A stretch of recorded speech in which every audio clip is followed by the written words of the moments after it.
자, 열왕기하 22장 1절 2절 오늘 본문 말씀입니다. 22장 열왕기하 22장 1절 2절 자신 줄 알고 읽겠습니다.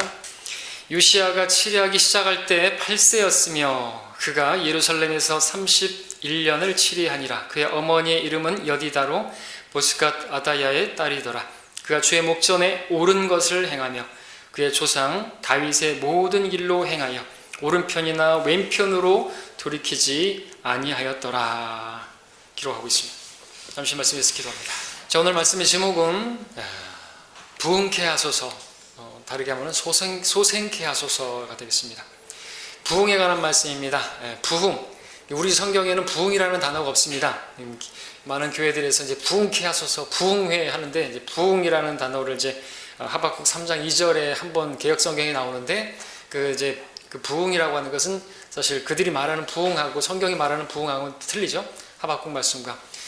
자, 부흥이 뭡니까? 부흥에 대해서 많은 사람들이 오해하고 있는 것이 사실입니다. 그래서 오늘 우리 성경으로 따진다면 이제 소생케 하소서가 맞습니다. 소생하게 다시 이렇게 일어나는 것을 말하는 거죠.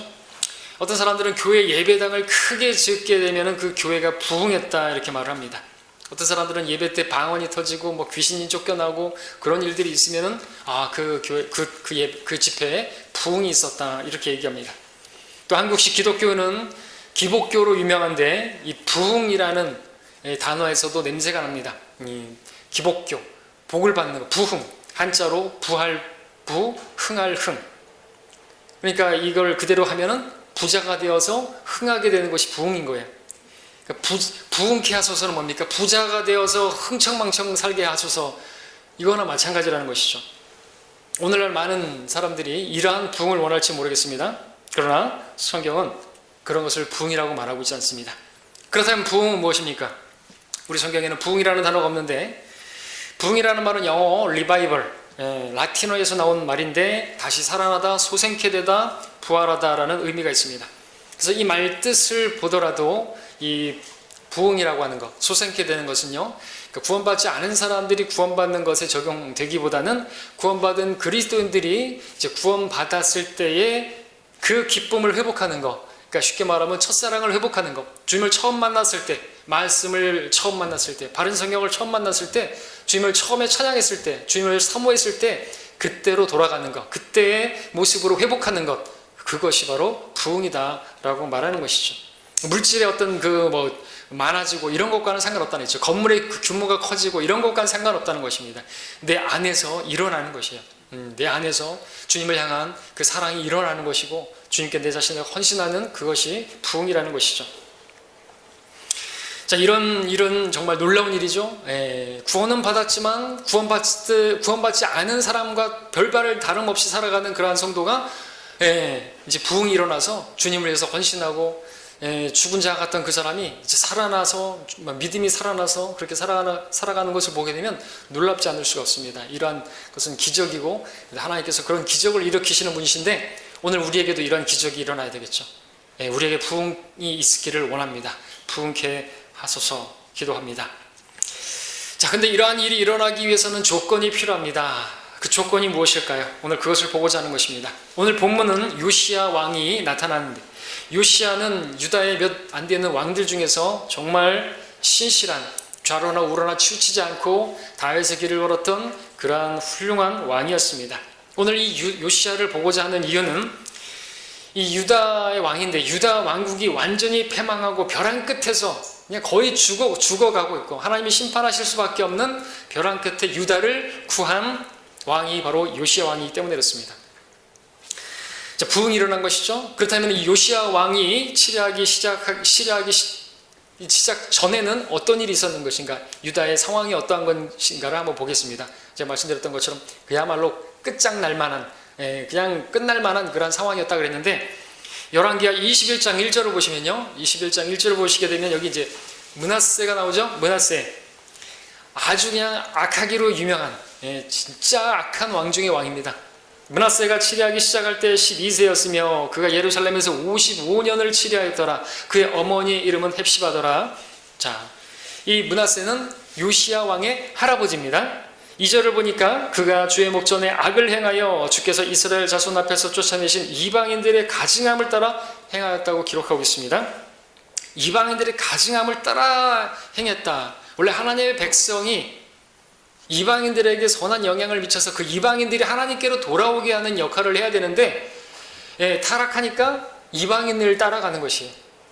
우리 믿음이 시들시들해지고 타락하게 되면요, 이방인들을 따라서 이방인들의 가증함을 따라서 살아가게 되는 것입니다.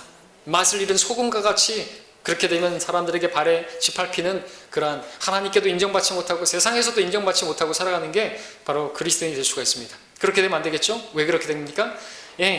소멸했기 때문에 그렇습니다. 소생케 되어야 되겠죠? 다시 일어나야 하는 것입니다.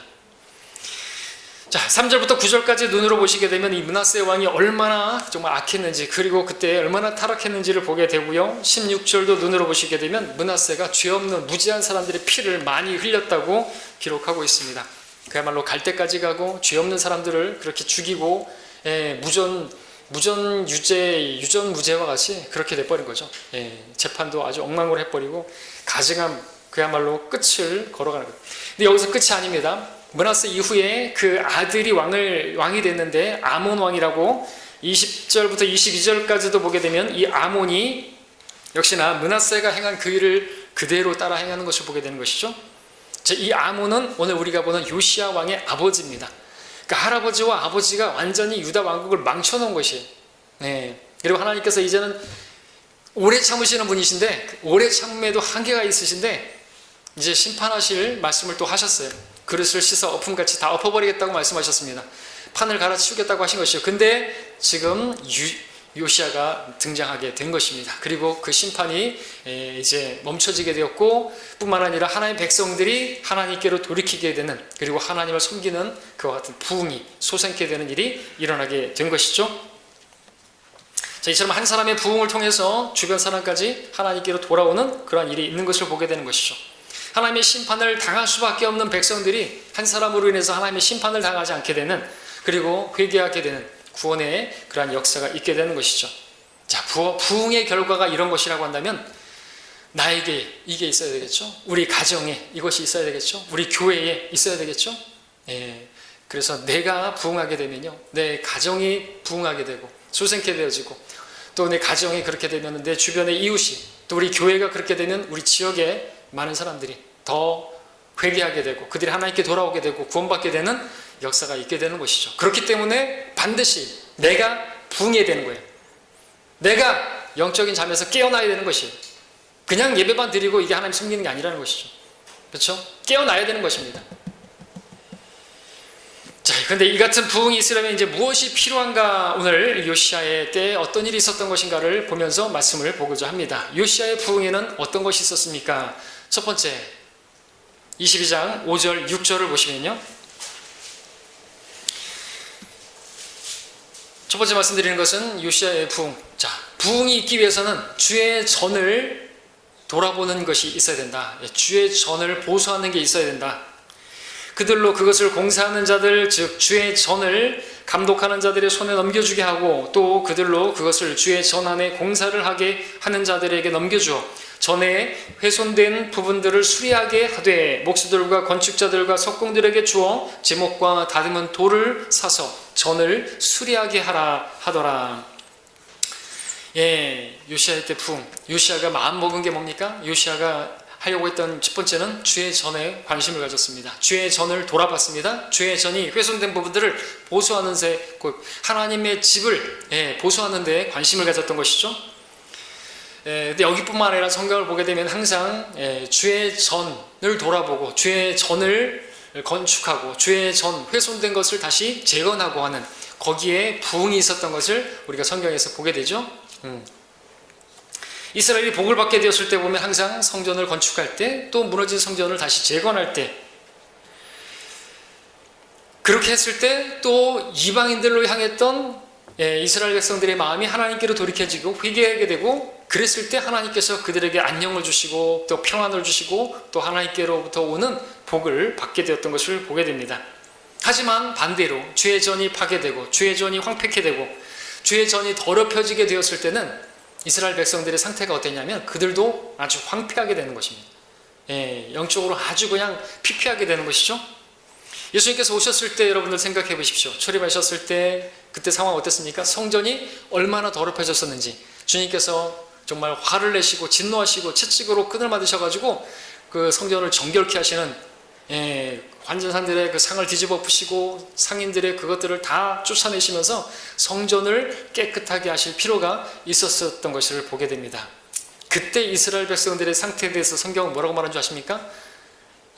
그들이 목자 없는 양과 같이 지치고 흩어지고 정말 수고하고 무거운 짐을 지고 있고 피폐한 삶을 살고 있었던 것이죠. 왜요? 성전이 더럽혀졌기 때문에. 성전이 더럽혀졌기 때문에. 이유가 거기 있었습니다. 성전은 이스라엘의 삶의 중심인, 그냥 경배, 하나님을 경배하는 그것이 무너져 있으니까 삶도 엉망이었던 것이죠.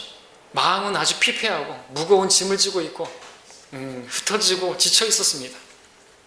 자, 이렇게 주의 전을 어떻게 대하느냐가 바로 패망과 또 부흥의 그런 좌우가 되는 것이죠. 흥망과 성쇠의 그것에 좌우가 있는 것입니다. 오늘 우리는 본문에서 요시아 때 부흥 있었는데 이때 무엇을 관심했는가 보게 되는데 무엇보다 주의 전을 관심하고 그 주의 전을 세우는 것에 관심했던 것을 보게 되는 것이죠. 그래서 우리가 여기서 영적인 교훈을 얻는 것입니다. 우리도 부흥케 되기 위해서 무엇에 관심하는 것이 첫째가 되느냐 하니까 바로 주의 전에 관심을 가져야 된다는 것이죠. 주의 전에 관심을 갖는다는 게 무엇입니까? 주의 전, 오늘날 하나님의 집은 무엇입니까? 만일 내가 지체하면 내가 하나님의 집에서 어떻게 처신해야 하는가를 알게 하려는 것이라. 이 집은 살아계신 하나님의 집이요 하나님의 교회요 진리의 기둥과 터전이니라 그랬습니다. 이 전, 하나님의 집, 하나님의 교회라고 말씀하고 있는 것이죠. 하나님의 집은 하나님의 교회라고 말씀하고 있는 것입니다. 진리의 기둥과 터전이라고 말씀하고 있는 것이죠. 그래서 우리가 관심해야 할 주의 전은 하나님의 집은 바로 하나님의 교회, 하나님 피로 사신 교회를 말하는 것입니다. 교회를 관심해야 된다는 것이죠. 자, 오늘 라오디케아 교회 교인들은요, 개인주의, 자기를 사랑하고 돈을 사랑하고 각자 자기 개인적인 그런 것만, 편리주의를, 그래서 교회에 관심이 없습니다. 그래서 인터넷 신자 그리고 무교회주의자들, 그런 사람들이 많습니다. 인터넷 보면서 그냥 뭐 예배한다 그러고 그런 사람들이 있습니다. 잘못된 것이죠. 교회를 모르는 것입니다. 교회에 관심이 있어야 되죠. 교회가 뭡니까? 교회는 건물이 아니죠. 교회는 바로 성도들의 무리입니다. 불러냄을 받은 사람들의 모임입니다. 형제 자매들이 바로 교회인 것이죠. 교회에 관심을 가져야 되는 것입니다. 어떤 사람들은 주님은 관심하고 주님은 사랑한다고 하면서 교회는 관심하지 않고 교회는 사랑하지 않습니다. 잘못된 것이에요. 중요한 것은 교회에게 하는 것이 곧 주님께 하는 거잖아요. 주님은 몸이 교회니까 그 주님의 몸인 교회의 지체들을 어떻게 하는 것이 곧 주님께 대하는 것이란 말이죠. 주님 사랑합니다 그러면서 교회 성도들에 대해서는 아무 생각이 없고 아무 관심도 없고 섬기려고 하는 것도 없고, 그러면 주님 사랑한다는 것은 거짓말쟁이라고 말하고 있지 않습니까? 하나님 사랑하노라 그러면서 형제를 미워하는 것뿐만 아니라 형제에 관심이 없다면 그것은 하나님 사랑하는, 그건 완전히 말이 안 되는 것이다 말씀하고 있지 않습니까? 자, 그래서 우리가 교회에 관심을 하고 이 주의 전이라고 하는 이 여러분들 이 성전된 우리 몸인데, 우리 몸으로 이루어진 지체들, 산 돌들인데, 이 교회에 관심한다는 게 무엇입니까? 교회 건물을 꾸미고 그 건물을 쓸고 닦고 그러는 게 아니죠. 형제 자매들의 를 돌아보고 형제 자매들의 필요를 위해서 기도하고 그것을 말하는 것입니다. 형제 자매들을 돌아보라는 것이죠. 그것이 주님을 사랑하는 것의 실제입니다. 베드로에게 주님께서 말씀하셨죠. 네가 나를 사랑하느냐? 사랑한다고 고백하니까 양들을 먹이라 했죠. 곧 교회, 형제 자매들, 어린 성도들, 그들을 돌아보고 그들을 먹이고 그들을 관심하라고 말씀하셨지 않습니까? 주님께서는 그래 네가 나 사랑하니까 나 사랑하라고 이렇게 말씀하지 않고 교회를 돌아보라고, 교회를 돌보라고, 교회를 세우라고 말씀하여 주시는 것입니다. 그렇기 때문에 교회, 그러니까 여러분들이 부흥하기 원한다면, 여러분들이 소생케 되길 원한다면요, 이것을 내가 지금 소생케 되지 못하고 있다면, 여러분들이 지금 피폐한 삶을 살고 있다고 한다면, 영적으로 죽은 자와 같이 믿지 않는 사람하고 똑같이 살고 있는 그런 모습으로 있다면, 여러분들이 관심하는 것이 혹시 주의 전에 곧 교회에 관심이 없기 때문은 아닌지 돌아보시기 바랍니다. 여러분들이 교회에 관심을 가지면요, 다른 형제 자매들에게 관심을 가지면요, 그것은 곧 교회의 그 지체들에게 관심을 갖는 것이고요, 그렇게 관심을 가질 때 그 관심 갖는 관심이 곧 나에게 다시 돌아와요. 우리 몸에 피가 이렇게 돌면은요, 이 손가락 끝에 피가 그리고 발가락 끝으로도 가고 다 돌아오지 않습니까? 여러분들이 여러분 누군가에게 관심하고 여러분들이 누군가를 섬겼다고 한다면 그것은 반드시 여러분에게 돌아오는 것이에요. 근데 하나님께서 그런 그 주는 것이 없이 공급이 없단 말이죠. 여러분들이 교회에 관심이 없고 하나님께서 그럼 주시는 복이 없어요. 주의 전에 관심이 없고 그럼 부흥이 있을 수가 없단 말이죠. 부흥이 뭡니까? 내 안에서 일어나고 여러분들이 그 원하는 그 갈망, 정말 그리스도인답게 살고 싶고 풍성한 삶을 살고 싶고 하나님 주시는 영적인 복들을 누리며 살고 싶은 그런 마음이 있으실 텐데 교회를 관심하지 않아요. 그럼 여러분들이 아무리 성경을 읽고 여러분들이 아무리 뭘 해도 부흥이 없어요. 주님이 주시고자 하는 그러한 축복은 없단 말이죠. 여러분들 그걸 한번 돌아보시기 바랍니다. 여러분들 그렇게 할 때, 교회를 돌아볼 때 부흥이 있는 것입니다. 형제 사랑, 여러분 주님께서 주신 특별한 계명이잖아요. 새 계명이지 않습니까? 그 새 계명을 지키게 되면 부흥이 오는 것입니다. 교회의 지체들 한 사람 한 사람은 건물의 돌들과 같다고 베드로서 2장 5절에서 말씀하고 있습니다. 산 돌들이죠. 그들이 이렇게 서로 맞춰져 가지고 집을 지어져 가는 것입니다. 근데 내가 그 돌에, 그 한 돌인데 내 자리에서 빠지게 되면, 내가 그 역할을 하지 않게 되면 어떻게 되는 것입니까? 교회에서 여러분들이 해야 할 일이 있지 않습니까? 여러분들의 역할이 있지 않습니까? 몸의 지체들의 각각의 기능이 있는 것처럼 여러분들도 주님께서 여러분들을 인도해 주셨는데 여러분들에게 각자에게 은사를 주셔서 여러분들이 교회에 두신 거 아닙니까? 여러분들이 해야 할 역할이 있는 거예요. 은사를 받으신 거예요. 다 성령님이 계시는, 성령님은 은사로 대표잖아요. 은사를 받은 거예요. 그럼 은사를 사용해서 주님을 섬겨야 되는 것입니다. 그럴 때 교회가 부흥하게 되고 우리 개개인도 부흥하게 되는 거죠. 그렇지 않게 되면 우리 각각이 제각기 그냥 각자 각 나라 군대처럼 그렇게 돼버리면 교회는 그냥 죽은 교회가 돼버리는 거예요. 아무리 예배를 드려도 거기에는 아무런 감동도 없고 기쁨도 없고 그렇게 되는 것이죠.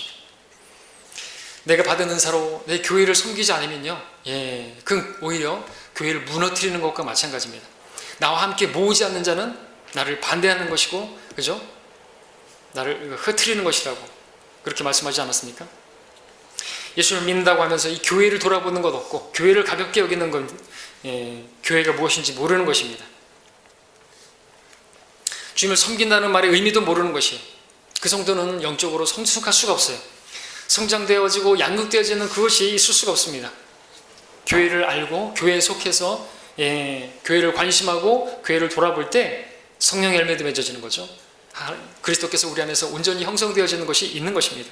혼자서 생활하게 되면요, 그런 게 없어요. 오래 참음, 친절, 선함, 믿음, 온유, 절제, 사랑, 기쁨, 화평 이런 게 어떻게 생겨나는 것이? 그건 다 상대가 있어야 되는 것이거든요. 비록 우리가 연약한 지체들로 모였지만, 좀 부족한 성도들이 모였지만 그들의 그 부족함을 때문에 우리가 또 오래 참는 것도 있고, 그러니까 나를 그렇게 오래 참아주신 그 주님을 생각하게 되어지고, 또 그렇게 해서 그런 가운데서도 절제하고, 그죠? 내 성질대로 그렇게 하지 않고 그러면서 성장하게 되는 거지 않습니까? 그런 것도 합력해서 선을 이루지 않습니까? 때문에 우리는 교회를 소중히 여기는 가운데 교회에 세우기를 구해야 하는 것이죠. 그럴 때 부흥이 있습니다. 요한복음 2장에서 예수님께서 성전을 정결케 하시는 그 일을 앞서서 말씀드렸는데, 장사하는 자들의 그 상을 뒤집어 엎으시고 내쫓는 일을 하셨다고 했는데, 왜 그렇게 하셨다고 성경은 말씀하고 있습니까? 주님께서 왜 그렇게 하셨어요? 무엇 때문에 그렇게 하셨어요? 주의 전을 위한 열성이 나를 삼켰나이다. 그거죠. 주님께서도 주의 전을 위한 열성이 있으셨던 것이, 주의 전을 세우고 깨끗하게 하기 위해서. 자, 그 주님께서 우리 안에 사신다면 주님께서 어떻게 하실까요? 우리 주의 전을 위한 열성을 가지고 계시겠죠? 주님께서 그렇게 하셨던 것처럼. 자, 그런데 교회 안에서 우리가 교회를 돌보지 않는다면, 섬기지 않는다면 절대로 부흥은 일어날 수 없습니다. 여러분, 교회를 성도들을 돌아보는 게 없고, 새로운 사람들이 왔는데도 관심이 없고 인사도 안 하고 그냥 오면 오나 보다, 가면 가는가 보다, 그러면은 이 교회는 죽은 교회나 마찬가지죠. 교회를 돌아보는 거, 또 새로운 어떤 연약한 지체들 돌아보는 게 없으면요, 그건 사대교회예요. 사대교회. 그거 죽은 교회란 말이죠. 살아있다는 이름만 가졌지만 죽은 교회. 그것은 어떤 거와 마찬가지 같습니다. 공동묘지와 똑같습니다. 영안실하고 똑같아요. 여러분들 영안실에 이렇게 누가 새로 들어오잖아요. 근데 영안실의 특징은 뭔지 아세요? 조용해요. 아유, 어쩌다가 이제야 오셨어요. 어떻게 하다가 오셨어요. 아유, 이제 고생 많았어요. 이제 편히 쉬세요. 이런 거 없습니다. 인사가 없어요. 영안실 교회예요. 우리 교회에 누가 왔는데 아유, 잘 오셨어요. 반가워요. 정말 그런 거 없어요. 그러면은 영안실 교회, 공동묘지 교회예요. 죽은 교회란 말이죠. 왜 그런 거죠? 내가 완전히 성령님 소멸했기 때문에 그렇죠. 죽은 거예요. 죽은 자나 다름없이 사는 거예요. 분명히 살아났는데 죽은 자와 같이 돼버린 거예요. 소생케 돼야 되겠죠. 내가 다른 사람들에 대해서, 새로운 사람에 대해서 관심 갖지 않고 그를 위해서 기도하는 것도 없고, 어려운 지체들, 연약한 지체들에 돌아보는 거 없고, 관심도 없고, 기도도 안 하고 죽은 거라니까요. 그게 소생케 돼야 되는 거예요. 돌아보십시다. 예, 돌아봐야 됩니다.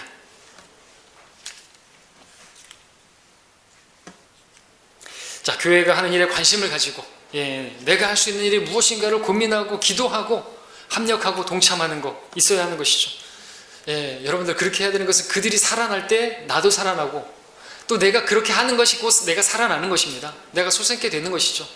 예, 고인물은 썩게 마련이죠. 나 그냥 이대로만 그냥 뭐 다른 모르고 나만 잘 되겠다. 그럼 하나님께서 복을 주실 수 없어요. 부흥케 할 수가 없단 말이죠. 소생케 되는 거 없습니다. 그럼 내가 그렇게 그냥 그대로 있으면 내 가족도, 내 자녀도, 내 부모도 그냥 그렇게 살다가 가는 거예요.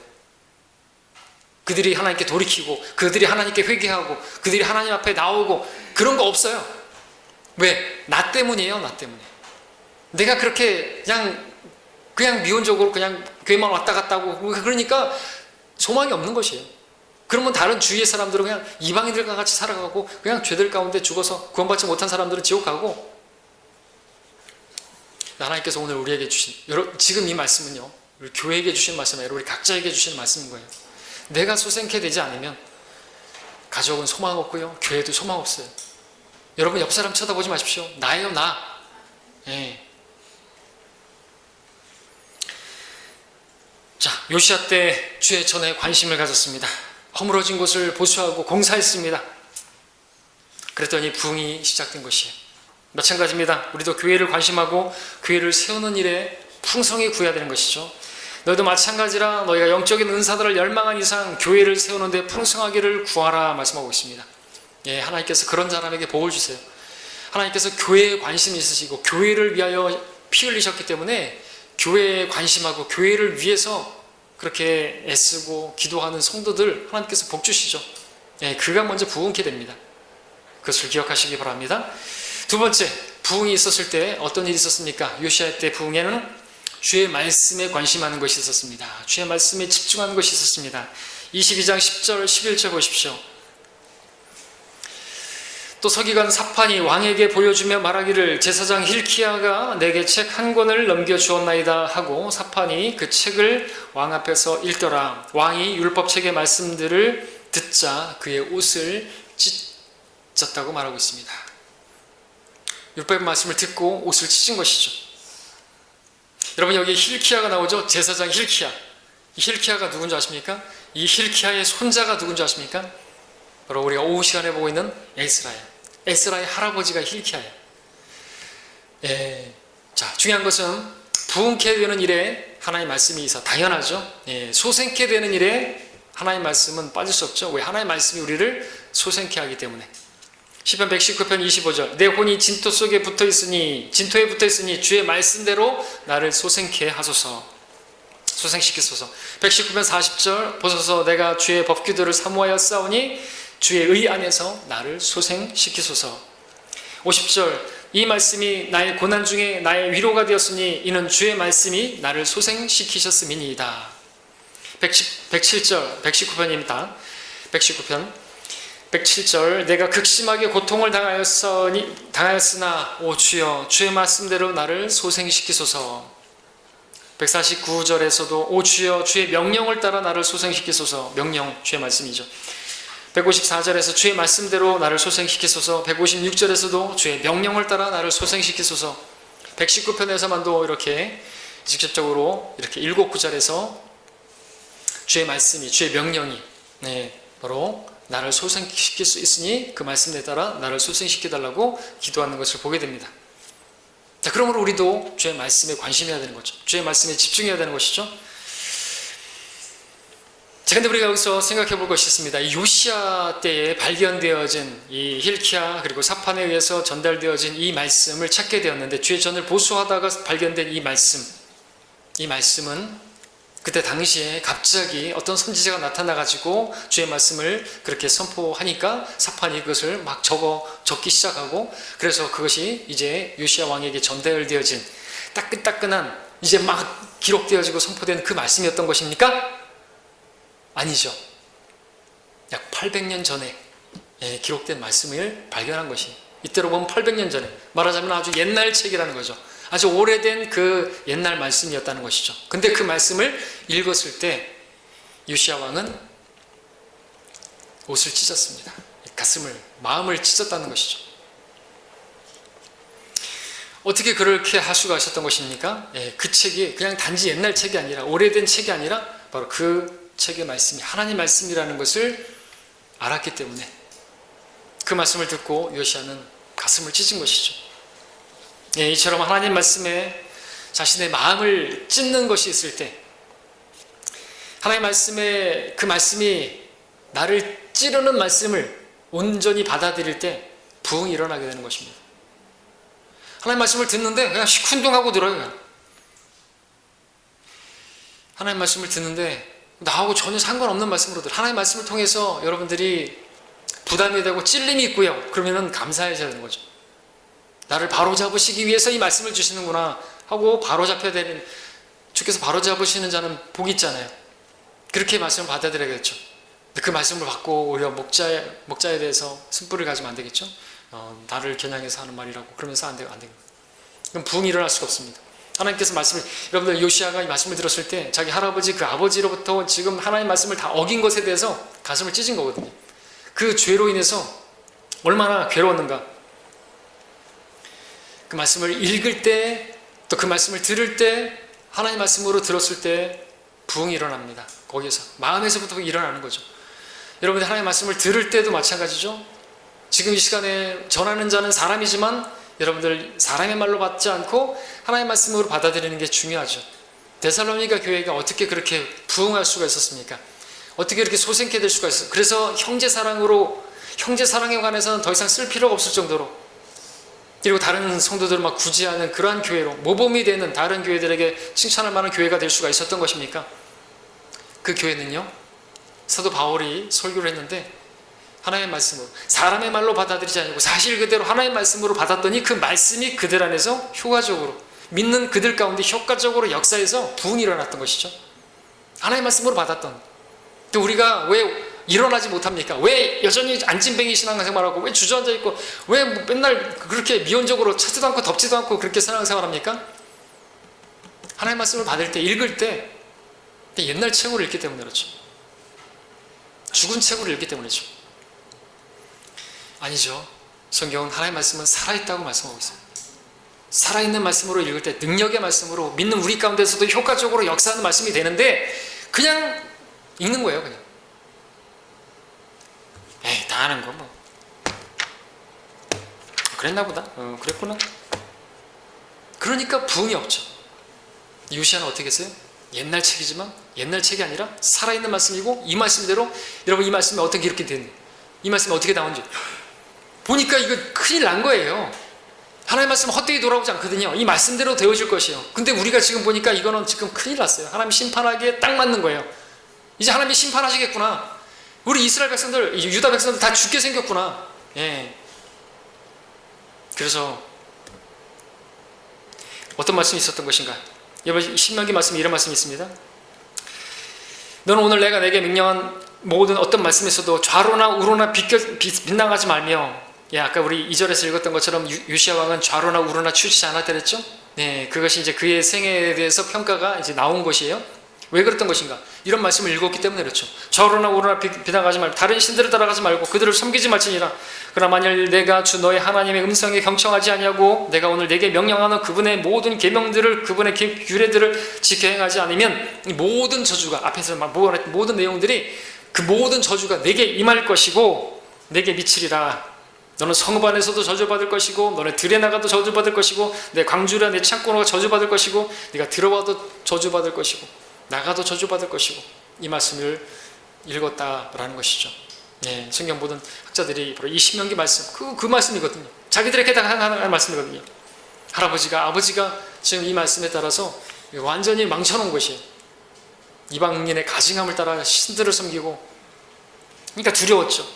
왜? 하나님의 말씀은 반드시 그대로 이루어질 것이기 때문에 하나님의 말씀대로 이루어지기 때문에 살아있는 말씀이기 때문에 여러분 22장 13절 보시면요 22장 13절에 보시면은 너희가 가서 발견된 이 책의 말씀에 관하여 나와 백성과 온 유다를 위하여 주께 물으라. 이는 우리 조상들이 이 책의 말씀들에 경청하지 아니하였고 우리에 관하여 기록된 모든 것을 따라 행하지 아니하였으므로 우리에게 바라신 주의 진노가 크심이라 하더라. 말씀을 읽었는데 이 말씀대로 하지 않는 것이에요. 그랬더니 두려워했죠. 그리고 가슴이 아파서 찢었죠. 큰일 났습니다. 하나님의 진노가 지금 극에 달하셨겠구나. 하나님이 정말 지금 노하고 계시겠구나. 우리 백성들 다 죽게 생겼구나. 심판받게 생겼구나. 그렇게 하나님의 말씀을 대했던 것이 진짜 믿은 거란 말이죠. 자, 하나님의 말씀을 믿으면 어떻게 될까요? 하나님의 말씀을 믿으면요 그 말씀 앞에 이렇게 반응하게 되는 거죠. 가슴을 찢든지 아니면 두려워하든지 떨든지. 근데 그게 복받는 것입니다. 이사야서 66장 2절에 주가 말하노라. 그러나 이러한 사람은 내가 보살피리니 곧 영이 가난하고 통회하고 내 말에 떠는 자라. 주를 두려워하는 것이 지혜의 시작이고요. 하나님 말씀 앞에 떠는 것이요 하나님께서 보살피시는 사람의 조건인 것입니다. 하나님께서 보살핌을 받는 여러분 되시기 원하시죠? 주의 말씀에 떠는 자, 주의 말씀을 존중하는 자, 엄중한 말씀으로 듣는 자, 부흥이 일어나는 것입니다. 왜 부흥이 일어나지 않는 것인가? 하나님의 말씀을 우습게 대하기 때문에 그랬어요. 제가 여러분에게 무례한 질문 하나 드리겠습니다. 여러분 하나님의 말씀 믿습니까? 정말 성경에 기록된 대로 이루어질 것을 믿습니까? 그러면 히브리서 9장 27절 믿습니까? 한번 죽는 것은 사람들에게 정해진 것이고 그 뒤에는 심판이 정해져 있다고 말씀하시는데 믿습니까? 그 심판의 장소는 지옥인데 그 지옥에 대해서 말씀하셨죠? 그곳에는 그들의 벌레도 죽지 않고 불도 꺼지지 아니하니라. 그곳에는 그들의 벌레도 죽지 않고 불도 꺼지지 아니하느니라. 그곳에는 그들의 벌레도 죽지 않고 불도 꺼지지 아니하느니라. 3번 말씀하셨죠? 개역성경에는 듣기 싫은 소리 자꾸 한다고 2번 빼버렸죠? 왜 이렇게 말씀하셨을까요? 정말 우리가 믿나요? 사람이 한번 죽으면 그 뒤에 심판이 있고 그 심판의 장소는 불도 꺼지지 않고 벌레도 죽지 않는 곳이라고 믿냔 말이죠. 정말 여러분들이 아는 사람이, 여러분의 가족이, 여러분의 친구가 죽으면 심판받고 그 불도 꺼지지 않는 지옥에 간다고 믿냐고죠. 정말 믿습니까? 믿는데 그렇게 살아요? 안 되잖아요, 그죠? 복음도 안 전하고 전할 생각도 없고 그러면서 하나님 말씀 믿는다고 말하면 안 되잖아요. 근데 믿으면 일어나야죠. 가야죠. 복음 전해야죠. 안 전하면서 나 믿는다고, 하나님 말씀 믿는다고 그래요? 죽은 책이잖아요. 심판이 있는 거 맞습니까? 정말 불이 거기서는 꺼지지 않을까요? 내 아버지가 예수님 안 믿고 돌아가셨는데 거기서 계속해서 고통하고 있을까요? 정말 믿습니까?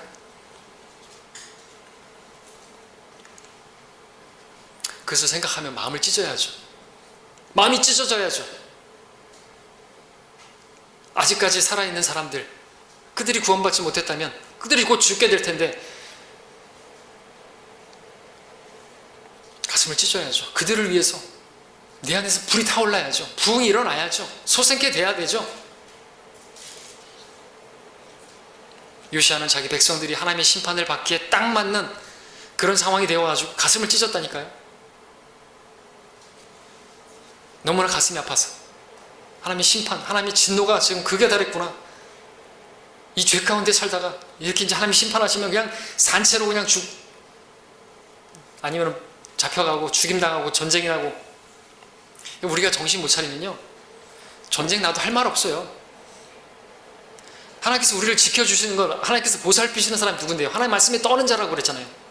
근데 하나님 말씀에 떨지도 않고 우리가 성경을 읽는데 그냥 뭐 무미건조하게 읽고 그러면요 전쟁 나도 우리는 할 말 없고 그건 하나님의 심판입니다. 전쟁은 이 지상에서 하나님께서 심판하시는 것이에요.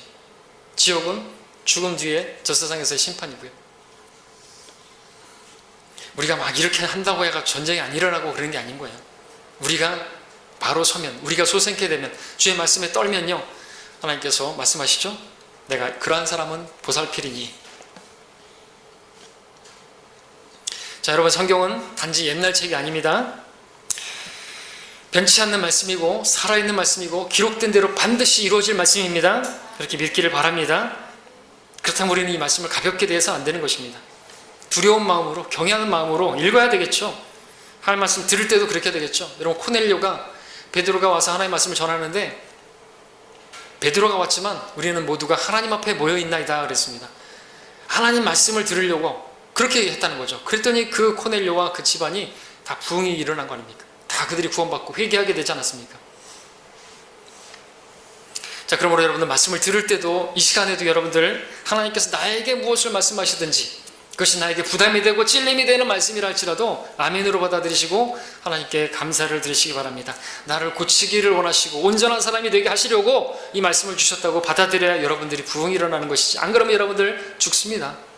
그것이 여러분들에게 쓴뿌리가 돼가지고 맨날 저런 말에 부정적이고 그런 저주의 말씀만 전하냐, 그렇게 생각한다면 여러분들 교회 떠나는 건 시간 문제겠죠. 그럼 가는 건 어쩔 수 없어요. 먹튀로 살겠다는데 어떡합니까? 먹고 튀는 거죠. 우리가 구원받은 것이 그게 다가 아니다. 이제 구원받았으니까 이제 이 땅에서 잘 먹고 잘 살다고 가는 게 하나님의 뜻이면 빨리 죽어야죠. 죄의 삭은 사망이니까. 자, 그리고 그렇게 말씀을 받으셨다면요, 여러분들 하나님 앞에 나와야 되는 것이죠. 말씀을 받고 그냥 가만히 앉아만 계시면 안 되는 거예요. 여러분들에게 찔림을 주셨다고 한다면 나와가지고 하나님 앞에 무릎 꿇고, 여기 제단에 나와가지고 기도하셔야 되는 거예요. 여러분들 제 설교 듣고 제 앞에 나와가지고 무릎 꿇는 게 아닙니다. 여러분 자존심이 그렇게 세면 안 돼요. 하나님 앞에 나오시는 거예요. 하나님 앞에 엎드리는 겁니다. 그렇게 매번 나오는 거 말하는 게 아니죠. 하나님 말씀 여러분에게 찔림을 주셨다고 한다면 무릎을 꿇고 나와야 되는 거예요. 그게 여러분들 살아나는 것이죠. 여러분들이 무너지지 않으면, 여러분 무릎도 안 꿇게 되면, 여러분들이 무너지지 않으면 여러분들 소망 없습니다. 여러분만 소망 없으면 괜찮겠죠. 가정이 소망이 없다니까요. 내 사랑하는 가족들이, 내 아내가, 내 남편이, 내 자녀들이 그냥 그렇게 살다가 구원도 안 받았다면 지옥 가는 거고요. 지옥을 믿는다면. 자, 그러므로 여러분들 하나님의 말씀을 두려워하시고, 그 말씀을 읽을 때 살아있는 말씀으로, 반드시 이루어질 말씀으로 믿기를 원합니다. 그러면은 부흥이 일어날 것입니다. 세 번째, 부흥은 어떻게 옵니까? 부흥이 있을 때 무슨 일이 있었습니까? 다시 한번 13절을 읽겠습니다. 기도하는 일이 있었습니다. 너희는 가서 발견된 이 책의 말씀에 관하여 나와 백성과 온 유다를 위하여 주께 물으라 말씀하고 있습니다. 주께 물으라, 기도하라는 말이죠. 기도에 관한 말씀입니다. 그러니까 기도하는 일이 필요하다는 거죠. 자, 근데 이 기도에 무슨 내용이 들어있는가가 중요합니다. 주께 묻는 기도에는 죄 가운데 살았던 것에 대한 회개와 자백이 있는 것이죠. 단지 자백만 있는 것이 아니라 회개가 있어야 되죠. 돌이키는 게 있어야 됩니다. 날마다 자백하는 것이 아니라 그 죄에서 돌이키겠다고 하는 그런 결심이 있어야 하는 것이죠. 그 죄를 버리겠다고 하는, 그리고 실제로 그 버리는 일이 있어야 되는 것입니다. 여러분들 열왕기하 23장 4절부터 20절까지 쭉 내용을 보시게 되면 실제로 그들이 가증한 것들을 버리는 것을 보게 됩니다. 온갖 우상들을 다 찍어버리고 쪼개버리고 부셔버리고 갈아버리고 하는 것을 보게 되는 것이죠. 완전히 끝내는 것을 보게 되는 것이죠. 단지 자백만 하는 게 중요한 게 아니고요. 그 죄에서 이제 돌이키는 회개가 필요하다는 것이죠. 날마다 자백하는 것이 아니라. 우리는 이런 일을 깊이 생각해 봐야 됩니다. 하나님의 말씀을 통해서 여러분들 죄를 깨달았다고 한다면, 설교를 통해서 죄에 대해서 나에게 책망을 주셨다고 한다면 거기 앞에 무릎을 꿇고 그것을 내가 끊어버리겠다고 하는 결심이 필요하다는 것이죠. 그래야 부흥이 일어나는 것입니다. 자백하고 돌이키는 것이 필요한 것입니다. 솔로몬이 성전 건축하고 봉헌기도 드렸을 때 하나님께서 이런 말씀을 해주셨죠. 역대기하 7장 14절인데 내 이름으로 불리는 내 백성이 겸손해지고 기도하며 내 얼굴을 찾고 그들의 악한 길에서 돌이키면 내가 하늘에서 듣고 그들의 죄들을 용서하며 그 땅을 치유하리라. 치유, 회복, 소생케 되어진, 우리에게 말한다면 그렇게 우리가 소생케 되는 일이 필요한데, 우리가 주님을 찾고 주님께 기도하고 겸손하게 되어서, 하나님 말씀 앞에 겸손하게 되어서 그 죄악들에 대해서 자기가 죄인인 걸 깨닫고 내가 이런 죄에 대해서 하나님을 슬프시게 드렸구나, 그것을 끊어내는 것이 필요합니다. 하나님께서 치유시켜 주신다고, 소생케 해주신다고 말씀하시는 것이죠. 자, 그러므로 우리가 기도하는 일에 자백과 함께 돌이키는 그 회개가 있기를 원합니다. 끊어버리기를 원합니다. 그리고 나뿐만 아니라 내 가족들, 내 주위에 있는 사람들, 그들의 구원을 위해서 멸망하지 않도록 하나님 그들에게 자비를 베풀어 주시라고 그렇게 기도하는 일이 있어야 할 것입니다. 왜냐하면 기도를 통해 하나님께서 일하시기 때문에 그렇죠. 여러분들 아무리 여러분들이 뭘 어떻게 한다고 해서 그렇게 그들이 변화되는 게 아니지 않습니까? 기도해야 되는 것이에요. 여러분, 기도를 통해서 능력이 나타납니다. 엘리야 때 바알 선지자들, 아세라 선지자들 850명이 진멸되고, 근데 거기에 무슨 일이 있었던 것입니까? 엘리야의 기도가 있었던 것이죠. 흔히 우리가 엘리야 그러면은 기도의 선지자, 기도의 선지자가 아니라 불의 선지자, 능력의 선지자 그러지만 기도의 선지자였습니다.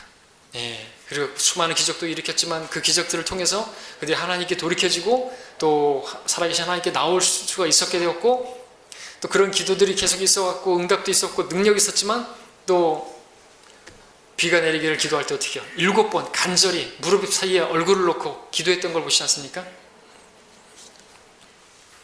하나님께 기도로 나아갔을 때 그런 일들도 일어나는 것이, 능력 있는 일이 일어나는 것이죠. 하나님의 백성들이 돌이키는, 회개하는 일도 일어났던 것입니다. 그러므로 우리에게 필요한, 우리 교회에 필요한 사람은 기도하는 사람입니다.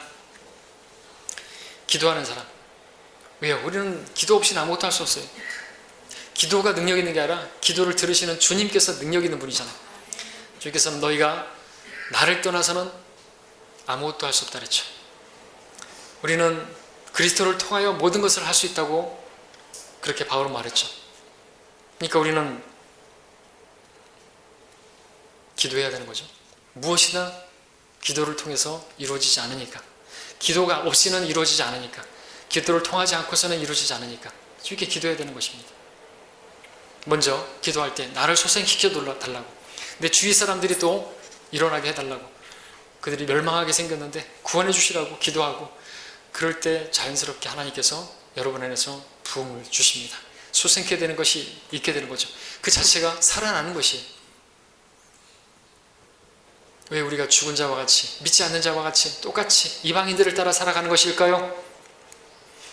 교회에 관심하지 않기 때문에, 말씀에 관심하지 않기 때문에, 기도하는 삶이 없기 때문에 그런 거예요. 기도하십니까? 말씀을 읽고 계십니까? 교회에 관심 있으십니까? 형제 자매들에 대해서 관심 있으십니까? 이것이 없이는 부흥이 없습니다. 말씀을 정리하겠습니다. 자, 부흥이 일어날 때 주의 전, 하나님의 집을 세우기 위한 마음이 있었습니다. 하나님 말씀을 존중하는, 하나님 말씀에 두려워하는 마음이 있었습니다. 그 말씀대로 이루어질 거라는 그러한 믿음이 있었습니다. 주님께 돌이키기를 원하고 또 회개하는, 기도하는 그러한 일이 있었습니다. 그때 부흥이 있게 되었습니다. 자, 그러므로 우리도 교회에 관심을 가지고 교회를 세우는 데에 관심을 갖기를 원합니다. 하나님 말씀을 읽을 때 사실 그대로 되어질 것이라고 믿기를 원합니다. 히브리서 9장 27절을 믿기 원합니다. 마가복음 9장 44절, 46절, 48절 믿기를 원합니다. 다른 말씀들도 믿기를 원합니다. 믿어야 합니다. 안 믿으니까 부흥이 없죠. 일어나는 게 없죠. 죽은 자와 똑같이 살죠. 자, 그리고 죄로 인해서 하나님의 말씀을 내가 깨닫게 됐을 때 그 말씀을 통해서 가슴을 찢으시기를 바랍니다. 주님 앞에 돌이키고 또 그 죄에 대해서 돌이키고 하는 그런 일들을 여러분들 하나님 앞에 결단하시길 바랍니다. 하나님 앞에 나와서 그렇게 기도하시길 바랍니다. 그럴 때 하나님께서 그 사람을 돌보시고 그 사람을 복주시고 부흥케 하실 줄로 믿습니다. 잠시 기도하겠습니다.